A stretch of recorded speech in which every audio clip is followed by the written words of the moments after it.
Alright, the fan is the most dangerous part of the whole system, because a lot of times it'll kick up rocks.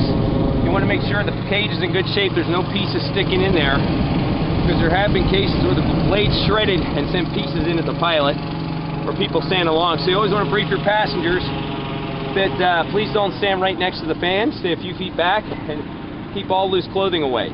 Typically, I position the fan so the exhaust is away from the pilot, which also puts the shutoff valve closer to the pilot. This is the on and off switch. This is the throttle and the choke. So we turn the fan on, halfway on the gas, halfway on the choke. The gas is on, halfway on the choke, full gas, and you just pull to start it, and that's how it starts. So when you're ready, you brief your, if you have an extra crew person that can watch the fan, you brief them that if anything looks strange or unusual, feel free to shut the fan off here, pull it back out of the way. If it starts rocking and rolling, and carry on. Just tell them to feel free to shut it off if things look strange. You can always start over again. Okay, well, we take the tie-off rope, and I like to go through two carabiners. So you have the basket end and the envelope end, and then you pull it around. And I like to use a real simple loop around, pull it through, stick your fingers through the hole, loop underneath, stick your fingers through the hole and pull it around. And you do a couple of those, it's called the daisy chain. And then you can even lock it. You can stick the tail through and lock it, so if people pull it, it doesn't come undone. To arm it, you simply stick the tail back through, and when you give it a pull, it comes undone and the balloon slides away. So this is a good tie-off because there's no metal rings or anything flying around that can hit people in the head. And typically you want to tie off to the trailer hitch of a trailer. So typically you want to tie off to a trailer hitch or the front of a heavy vehicle, because balloons have been known to pull the trailers completely off the ball in a windy inflation. But at a certain point, if it's too windy, you shouldn't be flying anyway, so we go with safety first. Alright, well now we're going to talk about prepping your crew people. The first spot, you come up to a crew person, you see what I want you to do? Hold the throat of the balloon open. Your job is going to be to let air go into the balloon, hold the throat open, and as the air goes in, you can actually put one foot on the bottom just to keep the air from blowing underneath it. As the balloon gets full, you can it won't take a lot of stress or strain. Don't tug or pull, and if it gets crazy, just let it go and step away, shut off the fan. We can always start over. So basically, you're going to hold it open. When the pilot's ready to burn, he'll nod to you. You can step away from it at that point. You want to be away from the burner end. Okay, it's the very top of the balloon. The crown line's attached to the very top of the balloon. It's an important job, but it doesn't have to have a lot of skill. Basically, you need someone who's willing to take off and hold on to it. And as the balloon inflates, you're going to have a tug of war. And the key thing is you want to brief somebody not to wrap it around their arm or their leg or anything, because they will lose the tug of war. So they want to hold an open hand.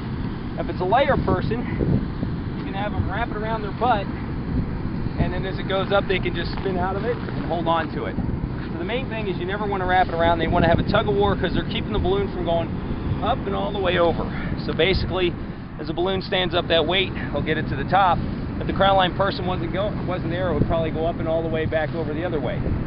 So their job is to have a tug of war and then hold on to the crown line until the pilot waves them to come in and bring it into the basket.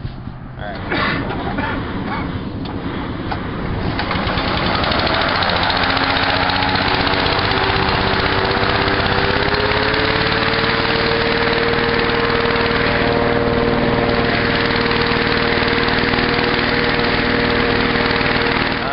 Well, we're tabbing the top in the parachute valve.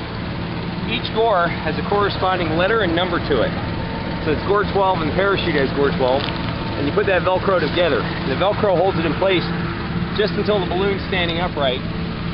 And once it's upright, the heat holds it in place. So when I'm putting the top in, there's a pulley right in the top of the balloon here.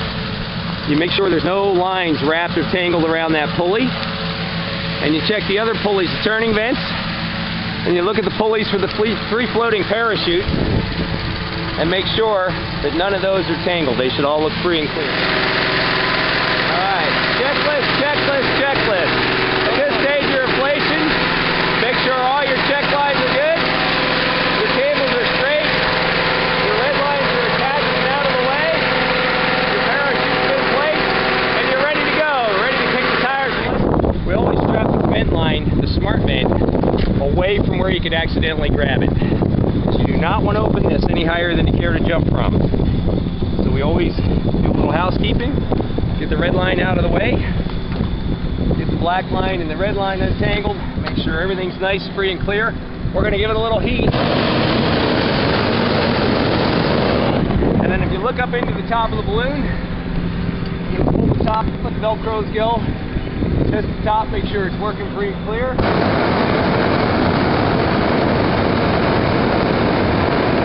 And if it's a smart vent balloon, you want to check the smart vent too, make sure it's working. You can open it, reseal it, everything, all systems look good.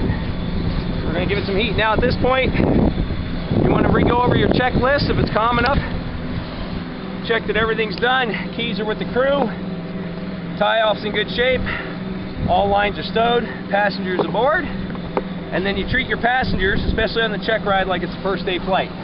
So if you get them in and you have time, tell them you want them to climb in, and they can hold on anywhere on the balloon. There's rope handles here, they can hold on here, but the lines are yours, the burners are yours.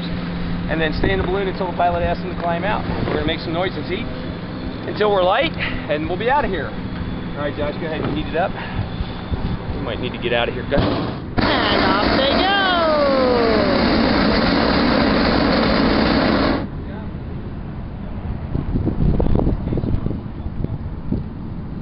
Okay, we just came in on a high wind landing, so the balloon ended up on its side. So normally we deflate it, we have the crown line pull it over, and we try and lay the basket over so it doesn't fall down and flop down ugly. And then we take the cables off and hook them on the inner scoop part here. We have a loop. We hook the middle ones to the middle and the outer ones to the outside, and that way they shouldn't get tangled for the next flight. The more you can keep two ends of a line tied together, the less tangling you should have.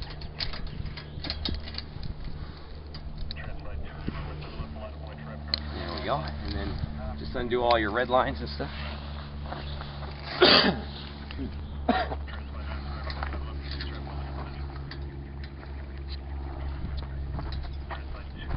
Alright, hey, we just did about 12 knot landing here, and basically we crawl the balloon out in Arizona.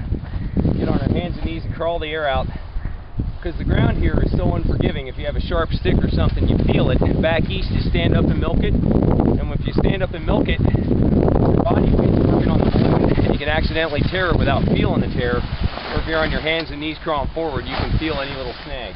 So out here in Arizona, we always crawl them out.